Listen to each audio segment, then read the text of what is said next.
ஓம் ஸ்ரீ ராகவேந்திராய நமக. சிம்மமுகே ரௌத்ர ரூபிண்யாம் அபயஸ்தாங்கித கருணாமூர்த்தே சர்வ வியாபிதம் லோகலட்சமாம் பாப விமோசன துரித நிவாரணம் லக்ஷ்மி கடாட்ச சர்வாபீஷ்டம் அநேகம் தேஹி நுரசிம்மாம் ஹரிநாராயண துரித நிவாரண பரமானந்த சதா சிவசங்கர. அஞ்சிலே ஒன்று பெற்றால் அஞ்சிலே ஒன்றைத்தாவி அஞ்சிலே ஒன்றாக ஆரியர்க்காக ஏகி அஞ்சிலே ஒன்று பெற்ற அணங்கை கண்ட அயலார் ஊரில் அஞ்சிலே ஒன்றை வைத்தான் அவன் நம்மை அழித்து காப்பான். ஸ்ரீமதே ராமானுஜாய நமக. ஸ்ரீமதே ராமானுஜாய நமக. ஸ்ரீமதே ராமானுஜாய நமக. ஓம் ஸ்ரீ ராகுவே நமக. உலகெங்கிலும் வாழ்ந்து கொண்டிருக்கும் ஸ்ரீ ராகவேந்திரா யூடியூப் சேனல் நேயர்களுக்கு டாக்டர் சைதை ராஜாவின் அன்பான வணக்கங்கள். நாம் இப்பொழுது இந்த எபிசோடில் ஆவணி மாத ராசி பலன்களை பார்க்க போகிறோம்.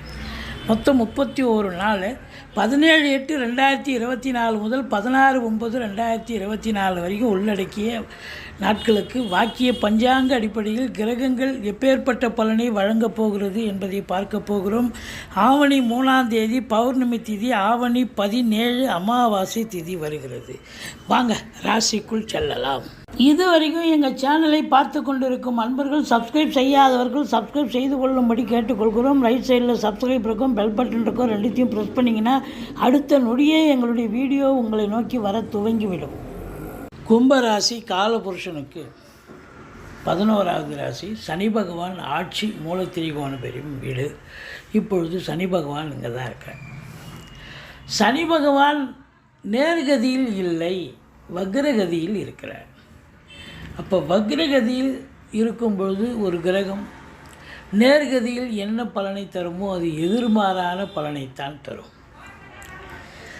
ராசிநாதன் என்னதான் சனி பகவான் ராசியில் இருந்தாலும், ஆட்சி பெற்றாலும் நீச்ச பலனை தருவார். பலன் இல்லை அப்படின்னு சொல்லணும். இருந்த போதிலும் இந்த மகர கும்பராசி அன்பர்களுக்கு அதாவது இப்போ நம்ம கும்பராசி பற்றி நம்ம பேசுகிறோம்.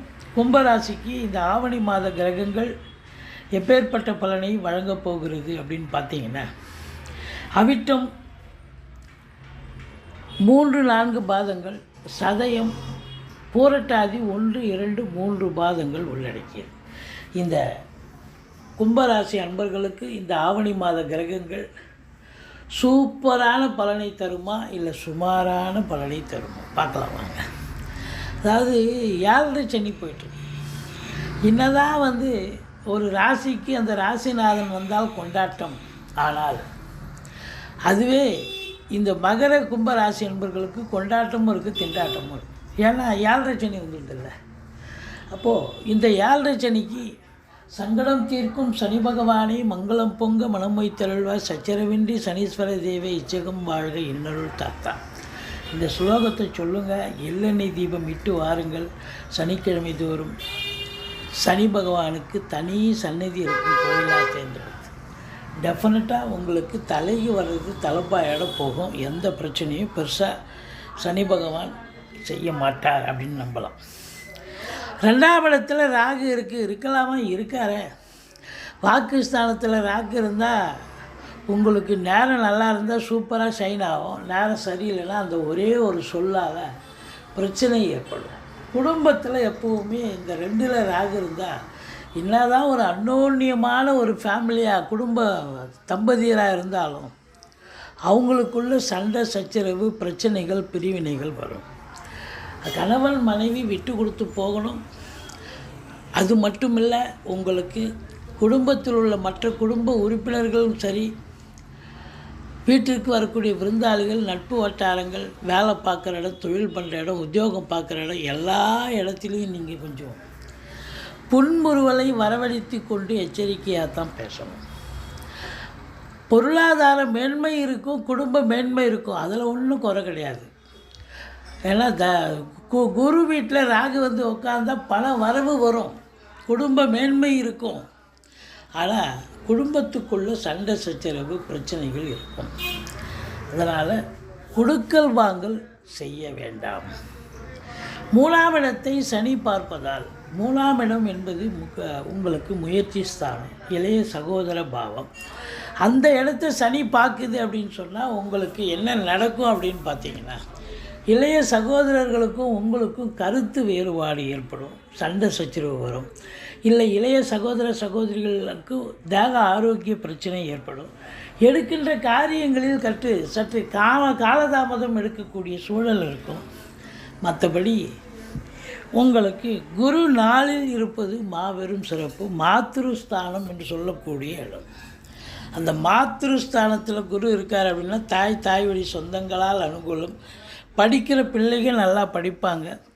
4ஆம் இடத்துல செவ்வாயே இருக்கார். சொத்து வாங்க விற்க ஈடுபடும் அன்பர்களுக்கு நல்லது நடக்கும். அதாவது ரியல் எஸ்டேட் பிரமுகர்கள், ஃப்ளாட் ப்ரமோட்டர்ஸ், பில்டர்ஸ், கட்டிட கலைஞர்கள், புரோக்கரேஜ் செய்யக்கூடியவர்கள் அனைவர்களுக்கும் நீங்கள் வீடு வாங்கணும், சொத்து வாங்கணும்னு நினச்சிங்கன்னா இந்த காலகட்டத்தை பயன்படுத்தி கொள்ளுங்கள். முழுமையாக பயன்படுத்தி கொள்ளுங்கள். கண்டிப்பாக உங்களுக்கு நல்லது நடக்கக்கூடிய சூழல் வந்தாச்சு. ஏதோ ஒரு சொத்து பத்தில் இன்வெஸ்ட் பண்ணக்கூடிய காலமாகத்தான் இது அமையப்போகிறது அப்படின்னு சொல்லணும். 5ஆம் இடத்துல செவ்வாய் அதிகபட்சமாக 21 நாள் இருக்கார். அப்போ 5ஆம் இடத்துல இருக்காருன்னு சொன்னால் பூர்வீகத்தில் கூட வீடு கட்ட, வீடு ஆல்ட்ரேஷன் பண்ண ஏதாவது ஒரு வேலையை எடுத்துக்கிட்டு போவீங்க, கண்டிப்பாக செய்வீங்க. மற்றபடி 5 குடையவன் 6ல் வந்துட்டார். 5 குடையவன் 6ல் வந்தால் பிள்ளைகளுக்கு உங்களுக்கும் கருத்து வேறுபாடு ஏற்படும்.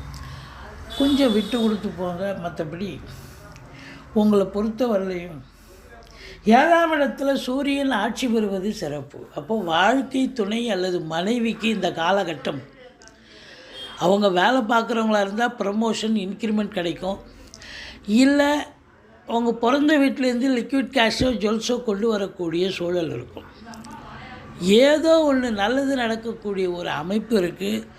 அதாவது 7 குடையவன் ஆட்சி பெற்றால் மனைவியால் யோகம் அல்லது மனைவிக்கு கணவனால் யோகம் அப்படின்னு சொல்லணும். மற்றபடி அரசாங்கத்தில் உயர் பதவியில் இருக்கும் அன்பர்கள், அவங்களுக்கெல்லாம் ஐஏஎஸ், ஐபிஎஸ், ஐஎஃப்எஸ் அதற்கு நிகரான பணியில் இருக்கும் அன்பர்கள், கடைநிலை ஊழியர்கள், இவங்களுக்கெல்லாமும் சிறப்பான காலம், அற்புதமான காலம். மற்றபடி இந்த சூரியன் ஆட்சி பெற்றாலும் கூட சனி பார்வையில் இருக்கிறதால இந்த அரசாங்கத்தில் வேலை பார்க்கக்கூடிய அதிகாரிகள் கொஞ்சம் விழிப்புணர்ச்சியோடு எச்சரிக்கையோடு வேலை பார்க்கணுங்க. மற்றபடி 8ஆம் இடத்தை குரு பார்க்கிறார். வரா கடன்கள் வசூலாகும். இன்சூரன்ஸ் பணம் கிளைம் ஆகி கைக்கு வரக்கூடிய காலகட்டம்.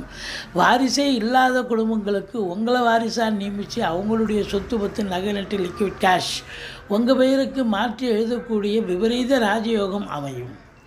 அதே நேரத்தில் பார்த்தீங்கன்னு சொன்னால் 8ஆம் இடம் எந்த ஒரு அசிங்கமோ அவமானமோ ஏற்பட்டு விடாது. மாறாக திடீர் அதிர்ஷ்ட வாய்ப்புகள் தேடி வரும். மறைவு ஸ்தானம் சொல்கிற இடம். அப்போ உயர்கல்வி படிக்கிறாங்க, ஆராய்ச்சி கல்வி படிக்கிறாங்க அப்படின்னா அவங்களுக்கெல்லாம் இந்த காலகட்டம் அற்புதமான காலகட்டம். மற்றபடி உங்களுக்கு 10ஆம் இடத்தை குருவும் பார்க்குறார், செவ்வாயும் பார்க்குறார். காவல்துறை, தீயணைப்புத்துறை, மருத்துவத்துறை, இராணுவத்துறை, ஐஏஎஸ், ஐபிஎஸ், ஐஎஃப்எஸ் அதற்கு நிகரான பணியில் இருக்கும் அன்பர்கள், கடைநிலை ஊழியர்கள், இன்னும் பிற அரசு ஊழியர்கள், தனியார் துறையில் பணியாற்றுபவர்கள், இந்த அதாவது செவ்வாயினுடைய வீடு இல்லையா, ஃப்ளாட் ப்ரமோட்டர்ஸ், பில்டர்ஸ், கட்டிட கலைஞர்கள், இடம் வாங்கி விற்கக்கூடிய அன்பர்கள், புரோக்கரேஜ் செய்யக்கூடியவர்கள், ரசாயன துறையில் வேலை பார்க்கக்கூடியவர்கள், இவங்க எல்லாம் நீதித்துறையில் பணியாற்றுபவர்கள், அத்துணை பேர்களுக்கும் இந்த ஆவணி மாதம் அற்புதமான ஒரு மாதமாக விளங்கப் போகிறது. மொத்தத்தில் பார்க்கும் பொழுது குருவும் செவ்வாயும் பார்க்குறதால, 10ஆம் வீட்டை பார்க்குறதால வேலையில் இருக்கிறவங்களுக்கு வேலையில் ப்ரமோஷன், இன்க்ரிமெண்ட்டு போன்ற நல்ல சலுகைகள் கிடைக்கும். இடம் ட்ரான்ஸ்ஃபர் வாங்கிட்டு போகிறது. இப்படி வேலைக்காக முயற்சி பண்ணுறவங்க, புதுசாக வேலைக்கு முயற்சி பண்ணுறவங்க முயற்சி பண்ணுங்கள், கண்டிப்பாக வேலை வாய்ப்பு கிடைக்கும். அரசாங்கத்துறையிலேயே முயற்சி பண்ணுறவங்க எந்த டிபார்ட்மெண்ட்டில் முயற்சி பண்ணுறீங்களோ அந்த டிபார்ட்மெண்ட்லேயே கிடைக்கும். மற்றபடி உங்களுக்கு சொந்த தொழில் பண்ணுறவங்க நம்பி கடன் வாங்கி தொழிலில் போடுங்க. தொழில் நல்ல அபிவிருத்தி ஆகக்கூடிய காலம்.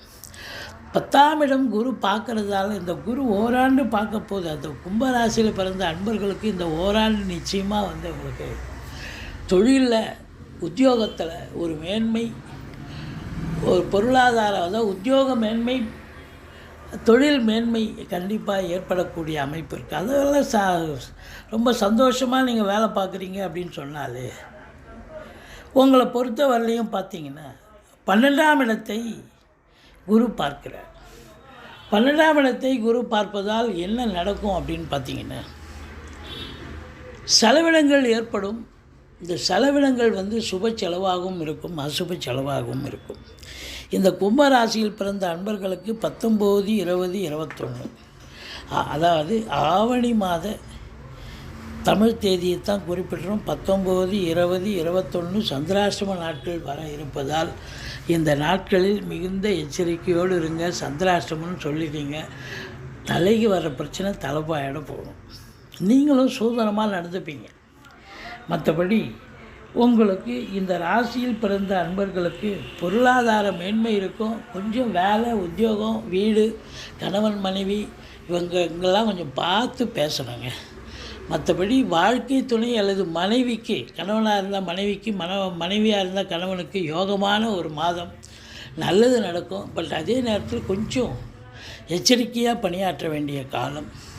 திடீர் அதிர்ஷ்ட வாய்ப்புகள் கூடி வரும். தொழிலில், உத்தியோகத்தில் மேன்மை ஏற்படும். சலுகைகள் கிடைக்கும், சந்தோஷம் கிடைக்கும். தொழிலை விரிவாக்கம் பண்ணிக்கலாம், இன்னொரு பிரான்ச்சு ஓப்பன் பண்ணலாம். ஒரு சிலருக்கு உத்தியோகத்தில் கூடுதல் பொறுப்புகள் வழங்கி கௌரவிப்பார்கள். இந்த ராசியில் பிறந்த அன்பர்கள் துர்க்கையை வழிபாடு செய்யுங்கள். வாழ்க்கை வளமோடும் நலமோடும் அமையப்போகிறது. இந்த ஆவணி மாத கிரகங்கள் இந்த கும்பராசியில் பிறந்த அன்பர்களுக்கு மிகவும் சிறப்பான பலனை வாரி வழங்கப் போகிறது என்று சொன்னால் மிகையாகாது. எங்களுடைய வீடியோ பிடிச்சிருந்தால் லைக் பண்ணுங்கள், ஷேர் பண்ணுங்கள், சப்ஸ்கிரைப் பண்ணுங்கள். மறக்காமல் சப்ஸ்கிரைப் பண்ணுங்கள். நன்றி. வாழ்க வளமுடன்.